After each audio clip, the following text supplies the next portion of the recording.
кыл, үйрөнгөн илимибизди жана үйрөнүп аткан илимибизди бизге пайдалуу кыл, илимибизге илим арттыра көр. О Аллахым, өз напсиге таяндыра көрбө. Көз ирмемчилик дагы. Бул 27-чи хадис. Ан Навас ибн Саман радиаллаху анху анна наби саллаллаху алейхи вассалам кол: "Аль-бирру хуснул хулк вал исму ма хака фи нафсик ва карихта ан яттали алейхи нас", раваху Муслим. Муслимде келген хадисте Навас ибн Саман радиаллаху анхудан кабар берип, пайгамбар саллаллаху алейхи вассалам айтты деген. Аль-бирру хуснул хулк. Жакшылык бир деген, жакшылык, мындайча айтканда сооп иш. Бул жакшы мүнөз деп сыпаттаган. Вал исму ма хака фи нафсик. Ал эми күнөө болсо, бул сенин жаныңды жай алдырбаган, көкүрөгүң тынчтык таба албаган жана ал жөнүндө башка адамдар билишин каалабаган нерсе. Күнөө деген жүрөгүң тынчтык таба албаган, жай таба албаган, кыжалат болгон нерсе, көкүрөгүңдү кыскан нерсе. Мына ошол нерсени кыларда, жасарда, сүйлөрдө кыла турган болсоң, ошону адамдар билип калса, же билип калышын каалабаган нерсең, буну не деген? Күнөө деген. Ушул хадиске дагы уланып, ушул хадиске улап эле мааниси жакын Уабис ибн Маъбад деген айтат: "Мен Аллахтын элчисине саллаллаху алейхи вассалам келдим. Келгенде эле пайгамбар алейхиссалату вассалам, эки риваят бар, мен кабар берейин же сен сурайсыңбы деген. Анан пайгамбар алейхиссалату вассаламга кабар бере бериңиз деген. Сен жакшылык жана күнөө жөнүндө сураганы келдиң дегенде, ооба деген. Сен жакшылык эмне, күнөө эмне экенин сураганы келдиң деген. Же ошол нерсени билмекчи болуп үйрөнгөнү келдиңби дегенде, ооба деген. Анан пайгамбар саллаллаху алейхи вассалам истафти калбак, муну сен өз жүрөгүңдөн сурагын. Эгерде жаның бир нерсеге жай таап, жүрөгүң эс алып тынчтык таап атса, бул жакшылык деп билген деген. Ушул иш сооп экенин билген деген. Ал эми жаның тынчтык бербей, көкүрөгүңдү өйгөн бир нерсе болсо, кысып аткан болсо, билгин бул күнөө. Керек болсо ошол нерсени күнөө эмес, болот деп адамдар сага уруксат берип, пикирлерин, ойлорун айтса дагы деген сөз. Мына ушул эки хадис. Шейх Солих Фаузан хафизахуллах ушул хадистерге, эки хадиске түшүндүрмө берип, бул эки хадисте жакшылык сооп иш кантип ишке ашат. Жакшылык иш деген, бир деген жакшылык иш, бул баардык жакшы сыпаттарды камтыган жакшылык иш дейт. Кадимки таква дегенде угуп жүрөсүздөр го, таква болсоң ушуң керек, таква болсоң баардык эшиктин жакшылыгы деген сөз бар. Таква деген бирок ал дагы ошондой бүт жакшылык сооп ишти камтыган бир сөз. Бир деген сөз уксаңыздар, арабчада кыргызчага отургондо жакшылык бүт сооп иштер. Кайсы гана жакшы иш болбосун, сооппу ошону бир деп. Мунун карама каршылыгы күнөө иш. Алла таалам Куранда Маида сүрөсүнүн 2-аятында айткандай: "Ва таавану алал бирри ва тақва ва ла таавану алал исми вал удван". Силер жакшылыкта жана таквалыкта бири-бириңерге көмөктөшкүлө, жардамдашкыла деген.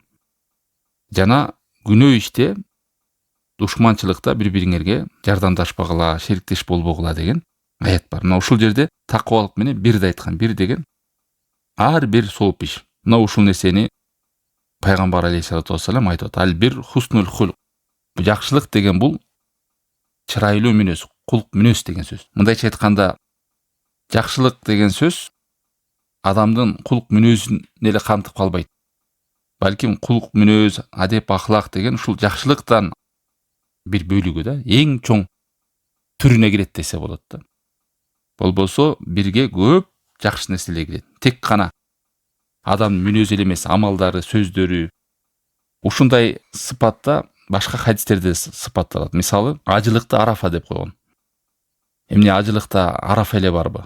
Жок, бул деген сөз ошол ажылыктын негизги рүкүнү, бул эң чоң рүкүнү, эң негизги нерсеси арафат да. Ошондой эле ибадатты дуа деп койгон пайгамбар саллаллаху алейхи вассалам. Ад-дуа хуал ибада. Ибадатта эмне дуа эле барбы? Жок. Болгону дуа бул эң негизи десе болот. Ибадаттын эң төрөсү, кээде бир сөз менен. Ошондой эле берде жакшылыкты кулк мүнөз деп койду. Айырмасы ошол. Хуснул хулк ма'наху сиатул бал вал башаша фил истикбал. Эми адамдын кулк мүнөзү дегенде эмне десе? Адамдын мындай кең пейилдиги, кенендиги, жүрөгүнүн көкүрөгү кенендик деп коет го. Мындай адамдар менен мамиле кылганда жакшы мамиледе кылышы, ичи тар эмес, көкүрөгү кенен, ошондой адамды хуснул хулк деп коет. Мүнөзү чырайлуу экен, адеп ахлагы жакшы экен деген сөз. Пайгамбар алейхиссалату вассалам айткандай: "Ва халикун нас би хулукин хасан". адамдар менен сен чырайлуу жакшы мүнөзүң менен мамиле кылгын деген. Мына ушул сыпат менен пайгамбар алейхиссалату вассаламдагы сыпатталган. Ва иннака ла аля хулукин азим. Эй Мухаммад, сен чындыгында улуу кулк мүнөздөсүң. Кыскасы, кулк мүнөз бүт жакшылыктарды камтыйт. Ушунун үстүнө камтылган бир деп коет экен, бардык сооп иштин бардыгы мына ушуга камтылат. Ушундай менен адам сыпаттала турган болсо, адамдардын жүрөгүн ээлей аласың, алар менен мамиле кыла аласың. Айрыкча дават кылган адамдар, айрыкча намаз окуп туугандарыңыздарда айырмаланган адамдар, алдыга жакшылыкка умтулган адамдар ушул мүнөз менен айырмаланыш керек. Эгерде дават кылсаң да, жакшылыкка чакырсаң да мүнөзүң корс, орой катуу болсоң, сөзүң кабыл албайт. Канча жакшы туура сөз сүйлөсөң дагы, бирок сенин мамилең орой корс болсо, алар дагы сенин жакшылыгыңан алыстайт. Дават кылсаң, жакшылыгыңа чакырганыңа алыстайт. Ошон үчүн мусулман адам, дават кылган адам, жакшылыкка үлгү болгон адам бардыгы эмне ушул сыпат менен бир адеп акылак кулк мүнөз менен сыпатталыш керек. Сөздүн буга тиешелүү эмне деди? Пайгамбар алейхиссалату вассалам айтып атпайбы, аль бирру хуснул хулк дегенге ошого түшүндүрмө берди шейх. Жакшылык деген, сооп иш деген бул адеп акылак, адамдын кулк мүнөзү деп атат. Эми ушунун карама каршылыгы эле күнөө деген эмне десе, күнөө деген ушул жакшылык сооп иштин эле карама каршы. Бул майусуми минал ахлак вал амал вал мейли сөздөрүндө болсун, мейли амалдарында болсун, мейли адеп акылагында болсун, ошон менен кыла турган болсо, кайсы биринде бузула турган болсо, адам күнөөгө түшөт. Же адеп акылагында, же амалдарында, же сөздөрүндө. Сөздөрүндө орой сөздөр, калыптар, жалгандар, туура эмес сөздөр, амалдарында, акылактарында. Мына ушул нерсени кылганда адамга Алла Таалам өз ырайы менен, жакшылыгы менен ушундай бир нерсени берген. Көкүрөгү кысылат, жүрөгү мындай тынчтыкта болбойт. Жана ошол нерсени адамдар билип калбаса экен деп кыжалат болуп турат. Ушул сизге болгон кайсы бир деңгээлде тараза экенин билиңиз. Бул тараза, ушул нерсенде жүрөгүңүз кысылып атса, кыжалат болосуз ушул нерсени. Бирөөлөргө айткыңыз келбейт, бирөөлөргө көргөзгүңүз келбейт. Ушул нерсе күнөө экенине белгилүү. Ал мейли акылакта болсун, мамиледе болсун, амалдарда болсун, же сөздөрдө болсун, кайсысында болсун. Дагы бир риваятта айтат, көкүрөгүңдө адам экеленип турат да, ошону бир кыжалат болуп турат. Кимге бул көбүнчө тиешелүү? Бул таква, момун, мусулман адам, жакшылыкка умтулуп, жамандык таштап жүргөн, ибадатка бекем болуп жүргөн адамдарга ушундай сезим берет да. Кайсы бир учурда адам ыйман түшүп кетсе, алсырап кетсе, бузукулукту улантып, тобо кылбай, жаманда жүргөн болсо, бул тараза өлөт адамда. Бул таза табияты алсырап жоголот. Ал кезде сезбейт кыжалат болуу эмне, уят эмне, көргөзүү, көргөзбөө, көкүрөгүндө кыжалат болуу деген өчүп да калышы мүмкүн, Алла сактасын. Бирок таквалыкка умтулуп жүргөн, жакшылыкка умтулуп жүргөн мусулманда бул нерсе бар. Ушул тараза бар жүрөгүндө. Жаманды жамандай, жакшылыктын жакшылыгындай жүрөгүндө сезип турат. Мумунда Алла Таалам ушундай парасат берет. Ошондой бир айырмалай турган нафсисине тазалык берет. Мына ушинтип күнөө менен соопту, жакшылык менен жамандыкты пайгамбар алейхиссалату вассалам бир сөз менен бир анан күнөөнү айырмалап айтып берди. Себеби пайгамбар алейхиссалату вассаламдын жавамил калим ушундай сыпаты бар. Буга чейин канча шейх айтып келди хадистерде, түшүндүрмө берип. Кыска сөз айтат, ошодо көп маани, көп жакшылык камтыган нерсе. Экинчи хадис ушуга эле тиешелүү. Сахаба келбеди, келип эле пайгамбар алейхиссалату вассалам бир нерсе сурайын дегенде эле жита тасалу анил бир деди.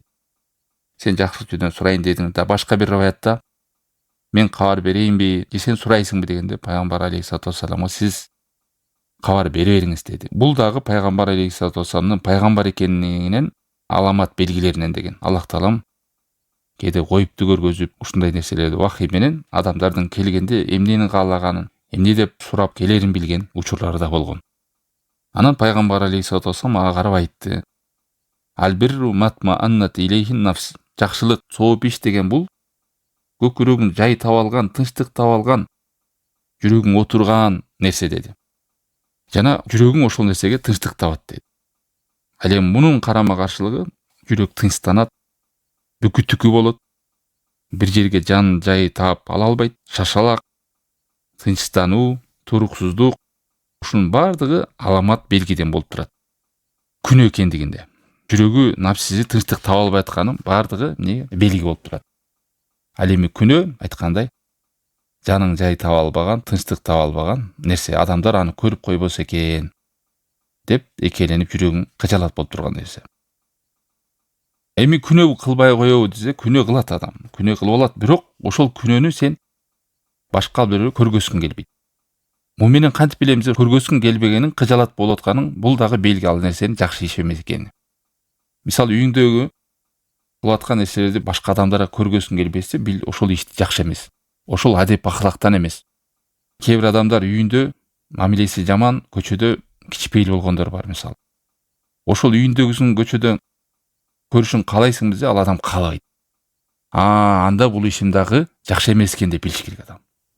Бул дагы адам кээде илим менен билбесе да, баян менен билбесе да, бир алым айтпаса дагы ошонун жаман экенин өзү да түшүнүп турат.